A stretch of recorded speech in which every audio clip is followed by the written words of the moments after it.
اعوذ باللہ من الشیطان الرجیم بسم اللہ الرحمن الرحیم السلام علیکم ورحمۃ اللہ وبرکاتہ۔ ائمہ ہدیٰ ائمہ اہل البیت علیہم السلام میں سے ایک بہت ہی عظمت اور مقام کا مالک امام جواد امام محمد تقی علیہ الصلاۃ والسلام کی ذات گرامی ہے۔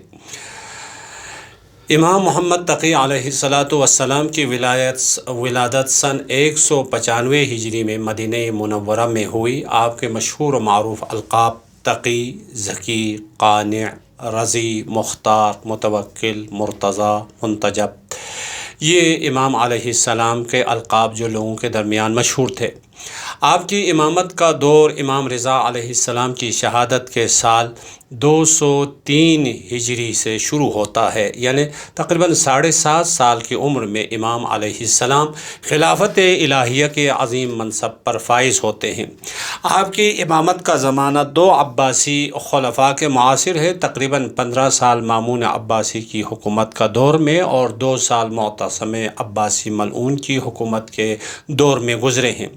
آپ کی مدت امامت تقریباً 17 سال ہے اور 220 ہجری میں آپ کی شہادت واقع ہوئی ہے، یعنی 25 سال کی عمر میں، یعنی ائمہ اثنا عشر میں سے جوان ترین امام جو ظالم کے زہر کی وجہ سے اس دنیا سے شہید اور شہادت کے عظیم درجے پر فائز ہوئے۔ ائمہ ہدیٰ علیہم السلام اور خصوصاً امام محمد تقی امام الجواد علیہ الصلاۃ والسلام کے فضائل و مناقب بے شمار ہے۔ ہم برادران اہل سنت کے کتابوں سے اور مستند علماء اور اکابرین سے امام جواد علیہ السلام کے بارے میں جو فضائل و مناقب بیان کیے ہیں، چند ایک آپ کی خدمت میں پیش کریں گے۔ سب سے پہلا عالم دین ابن عربی، جس کی تاریخ وفات 638 ہجری، ابن روزبہان اصفہانی اپنی کتاب وسیلۃ الخالم میں ابن عربی کی عبارت نقل کرتے ہیں، بہت ہی عالیشان قسم کی تعبیر ہے۔ امام جواد علیہ السلام پہ درود و سلام بھیجتے ہوئے لکھتے ہیں وعلی باب اللہ المفتوح، یعنی درود و سلام ہو خدا کے کھلے در رحمت کے دروازے پر،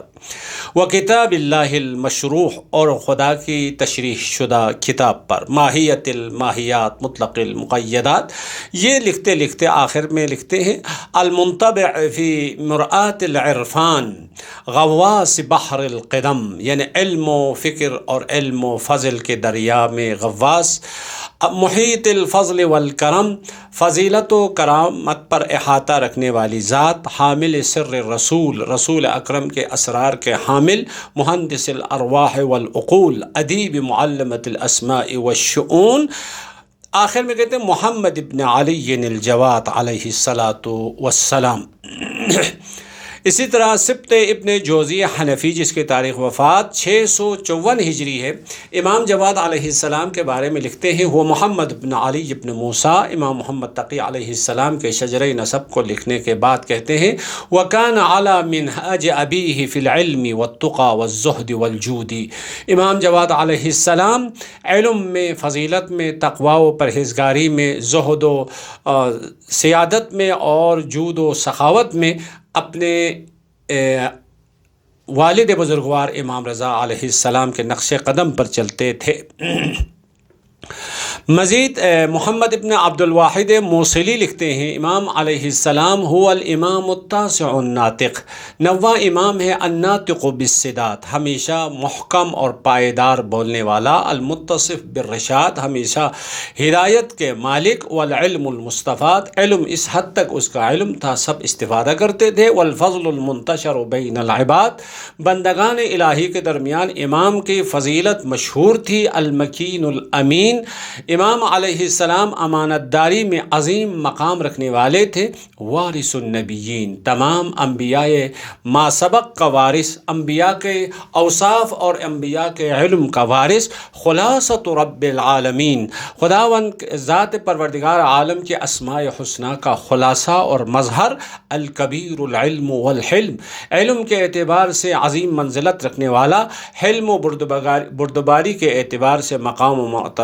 مقام مقام و مرتبت رکھنے والا، ذو المنطق البلیغ، اس طرح سے امام علیہ السلام کی تعریف کرتے ہیں۔ ابن خلقان یہ امام جواد علیہ السلام کے بارے میں لکھتے ہیں: محمد الجواد ابو جعفر محمد ابن علی ابن رضا ابن موسیٰ الکاظم۔ امام رضا علیہ السلام کی سلسلہ نسب کو اور شجرہ نسب کو بیان کرنے کے بعد لکھتے ہیں: المعروف بالجواد احد الائمۃ الاثنا عشر۔ امام علیہ السلام جواد یعنی بہت زیادہ عطا اور بخشش کرنے والے کے لقب سے معروف و مشہور ہے، وہ 12 ائمہ میں سے ایک امام ہے۔ اور اسی طرح محمد ابن طلحہ شافعی، امام محمد تقی علیہ السلام امام جواد کے بارے میں لکھتے ہیں: ہوا ھذا ابو جعفر محمد الثانی وہو وان کان صغیر السن، اگرچہ بچپنا ہے، عمر کم ہے، لیکن فہو کبیر القدر رفیع الذکر، اس کے مقام و منزلت بہت ہی بڑی ہے، رفیع الذکر، اس کے ذکر اور اس کی یاد بہت بلند و بالا ہے۔ ثم قال واما مناقبہ، اس کے منقبت، اس کے فضائل بے شمار ہے، لیکن اس دنیا میں دشمنوں کے اور شیطانی سوچ کی وجہ سے امام علیہ السلام کے فضائل و مناقب دنیا میں پھیلنے کا وقت بہت کم ملا۔ ابن تیمیہ حرانی جو وہابی فکر رکھنے والوں کے لیے مغز متفکر کی حیثیت رکھتا ہے، وہ بھی لکھتے ہیں: ان محمد ابن علی الجواد کان من اعیان بنی ہاشم، تمام اقوام اور قبائل دنیا میں رہنے والے ان قبیلوں میں سے، ان اقوام میں سے سب سے بافضیلت اور باکمال جو قبیلہ ہے وہ بنی ہاشم ہے۔ تو اس کے بارے میں کہتے ہیں من اعیان بنی ہاشم، بنی ہاشم کے بزرگان میں سے تھے۔ دیکھیں اگرچہ امام علیہ السلام کی عمر 25 سال سے کم ہے، وہ معروف بالسخا والسودتی ولہذا سمی الجواد، امام علیہ السلام بزرگی اور بخشش کرنے میں اپنے زمانے میں ضرب المثل بن چکے تھے، اسی بخشش اور عطا کرنے کی وجہ سے ان کو جواد کا نام دیا گیا ہے۔ امام شمس الدین ذہبی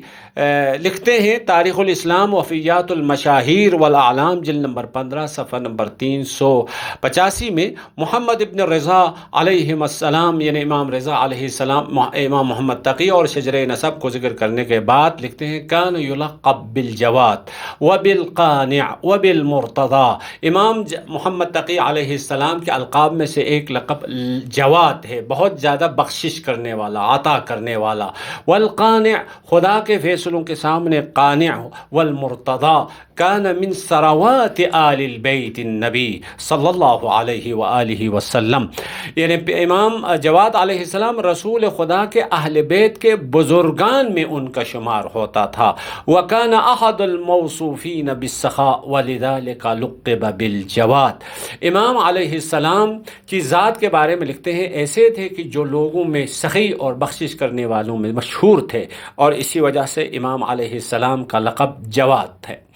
نبہانی شافعی لکھتے ہیں امام جواد کے بارے میں: محمد الجواد ابن علی الرضا احد اکابر الائمہ، ائمہ جہان اسلام کے بزرگان میں سے ایک ہے، ومصابیح الامہ، امت محمدی کے ہدایت کے چراغ میں سے ایک ہے، من ساداتنا اہل البیت علیہم السلام، اہل البیت علیہم السلام کے بزرگان میں سے تھے۔ اسی طرح خیر الدین زرکلی اہل سنت کے نسب شناس بہت ہی معروف و مشہور عالم دین ہے، امام جواد کے بارے میں لکھتے ہیں: الملقب بالجواد تاسع الائمۃ الاثنی عشر عند الامامیہ، اثنا عشر امامیہ مذہب مکتب اہل البیت علیہم السلام کے 9واں امام ہے۔ کان رفیع القدری، امام علیہ السلام کے قدر و منزلت، امام کے مقام و مرتبت بہت بلند و بالا تھی، کہ اسلاف ہی، اپنے اسلاف اجداد اور آبا کی طرح، ذکیا طلق اللسان قوی البدیہہ، امام علیہ السلام ایک ذہین اور آزاد بے باک بیان اور بہت ہی حاضر جواب تھے۔ تو کہنے کا مطلب یہ تھا کہ برادران اہل سنت کے بزرگان اور علماء امام علیہ السلام کے فضیلت کے بارے میں، علم کے بارے میں، کمالات کے بارے میں، منزلت کے بارے میں، مقام و مرتبے کے بارے میں سب کے سب اعتراف کرتے ہیں۔ اس اعتبار سے ہمیں خدا کی بارگاہ میں شکر کرنا چاہیے، ایک ایسا امام ہمیں ملا ہے جس کے بارے میں دشمن بھی ان کے کمالات، ان کے فضائل کا معترف ہے۔ لیکن اگر انسان کی تربیت نہیں ہوگی، اگر انسان کے ہاں خوف خدا نہ ہو، اگر انسان کے ہاں حجت خدا اور ولی خدا کی معرفت نہیں ہوگی، تو ایک ایسا امام، ایک ایسی ہستی جس کے مقام و مرتبہ، جس کے کمالات کے بارے میں دشمن بھی معترف ہے، ام الفضل ملعونہ کے ذریعے سے امام علیہ السلام کو زہر دیا گیا۔ 25 سال کی عمر میں، جوانی کے عالم میں امام علیہ السلام زہر سے مسموم ہوئے۔ زہر کی تشنگی امام علیہ السلام اور امام حسین کی شہادت میں بعض بزرگان نے کہا 2 قسم کی شباہتیں ہمیں نظر آتی ہے۔ پہلی شباہت یہ تھی، جب امام علیہ السلام زہر کی وجہ سے تشنگی کی حالت بڑھ گئی، تو پیاس کی حالت جب بڑھ گئی تو امام نے فرمایا مجھے پانی لا کے دے دیں۔ لوگوں نے پانی پہنچانے کی کوشش کی، لیکن ام الفضل نے پانی امام تک پہنچانے کے لیے مانع بنی۔ دوسری شہادت، امام علیہ السلام کی شہادت کے بعد معتصم عباسی نے امام کی حد کے حرمت کرنے کے لیے امام کے جنازے مبارک کو 3 دن تک گلی میں رکھا۔ جناب شہید مطہری کی تعبیر یہ ہے، ملقن ثلاثن بلا غسل ولا کفن، 3 دن بغیر غسل و کفن کے امام علیہ السلام کے جنازے کو گلی میں رکھا، کسی کو دفن کرنے نہیں دیا۔ اس کا قصد اور اس کا ارادہ یہ تھا کہ امام علیہ السلام کا جنازہ سڑ جائے گا اور اس سے بدبو پھیل جائے گی، لیکن خدا کی کرامت اور خدا کی مشیت یہ تھی، 3 دن کے بعد امام علیہ السلام کے جنازے سے خوشبو پھیل گئی تو لوگوں نے آ کے معتصم عباسی کو بتایا، تو اس وقت امام علیہ السلام کے جنازے کو بغداد میں امام موسیٰ کاظم علیہ السلام کے ساتھ دفن کیا۔ ہماری دعا ہے پروردگارہ ہمیں ائمہ ہدیٰ علیہ السلام کی معرفت اور شناخت کے ساتھ ان کی سیرت پر چلنے کی توفیق عطا فرما۔